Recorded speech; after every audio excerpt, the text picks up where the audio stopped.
Hello everyone, welcome to a guide on modding Oblivion, and the first thing we're going to discuss is the installation location of the Oblivion folder.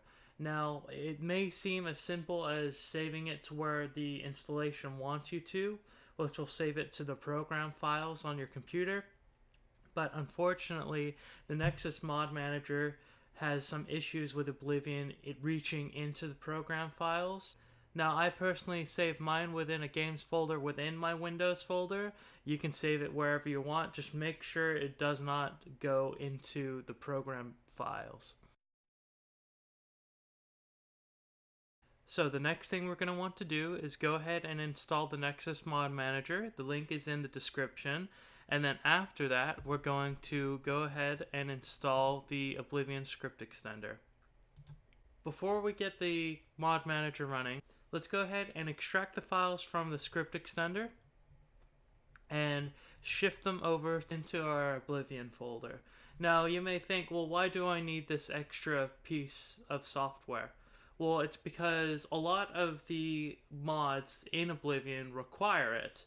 Anything to do with animations, HUD enhancements, pretty much anything down the line is going to require it. So you may as well just go ahead and download it, shift it over. And then we can go ahead and start working with the Mod Manager. Now that we have the Mod Manager open, it's important to note that upon your initial launch, it'll ask you to organize your mods within folders. I highly recommend you do this, otherwise your mods folder will be full of different mods, and unless you go digging through each one individually, you won't always know what they're for. So having it organize everything for you is an awesome option, and if you want to fine-tune things from there, feel free. Other functions of the Mod Manager include installing mods from a file. Say you want to manually install something, but you want Mod Manager to do it for you. This is the option that would give it to you. The main option that you'll be using is this option, which activates and deactivates mods within your system. And that's pretty much it. Everything else is either organizational, could be used for troubleshooting, or is endorsement.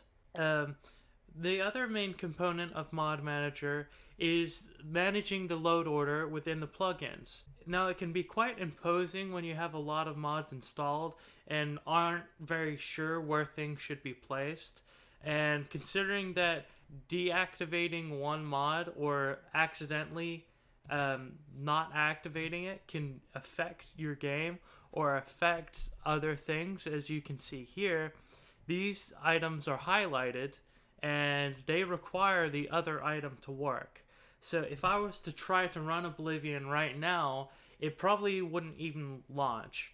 So knowing where and when these things should be placed is almost vital to the mod working properly.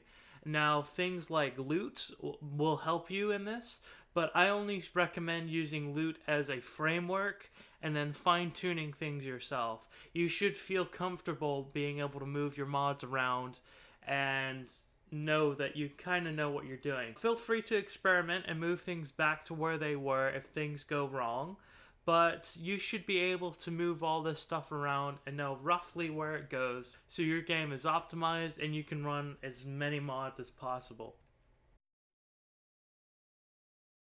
Now that you're on the Nexus, go ahead and create or sign into your accounts, and the first thing you're probably going to want to do is change your account settings. This can range from any simple thing like time locations, which, you know, it's up to you, to viewing mature content. So it might be worth dabbling in here, depending on what mods you're looking for. And once you've done that, let's go ahead and go back and download our mod. Now, downloading a mod can seem like a task, especially considering the Nexus has changed quite recently. But the most important thing to remember are these tabs right down here. The first one is the description, which gives you base information about the mod, like what version, what requirements, where the mod's located, specific instructions on installation, any permissions, and credits. Now, files is where you're going to download the mod. Now, you can also download it from the top, but this is usually where I go. And while that's downloading, let's go ahead and look at the images. Now, these images are done by the author, and this one shows you where the armor is located. But the images also includes some from users, which will show their various characters in the armor to give you a more broad reference of what it looks like. Alright, the next tab is posts, which is probably, bar none, the most important tab you will need for any troubleshooting issues. Now, a lot of the mod authors don't have time to deal with everyone, and most don't even work on Oblivion mods anymore. So looking in the posts can be the difference between you resolving the issue that you're having with the mod and just having to uninstall it because it's not working. Also, I recommend, if you find issues and discover their solutions, I would recommend posting it here too, because someone down the line will find it and thank you. The other options on the Nexus aren't really that important, so let's go ahead and do a manual installation as well. I'm going to use the top button to show you that that works, and then we will install the mod. So I already had it installed, but I'll go ahead and deactivate it. Let's go ahead and reactivate it because it's the same process as installing it, and let's go ahead and check to see if it works. Alright, and as you can see, it works. It's actually quite a good looking mod in my opinion. With the BBB and the skeletons running, everything works well, and with my particular animation, everything seems to walk and function quite well.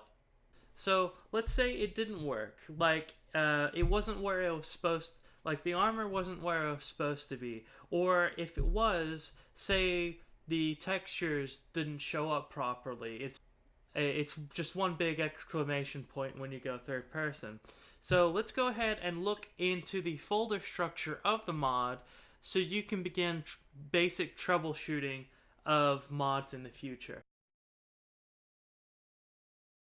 So this troubleshooting method also acts as a way to manually install your mod. So let's go ahead and look at the folder structure of the mod itself. In each mod, usually you'll find a data folder, some sort of screenshot folder, and a readme.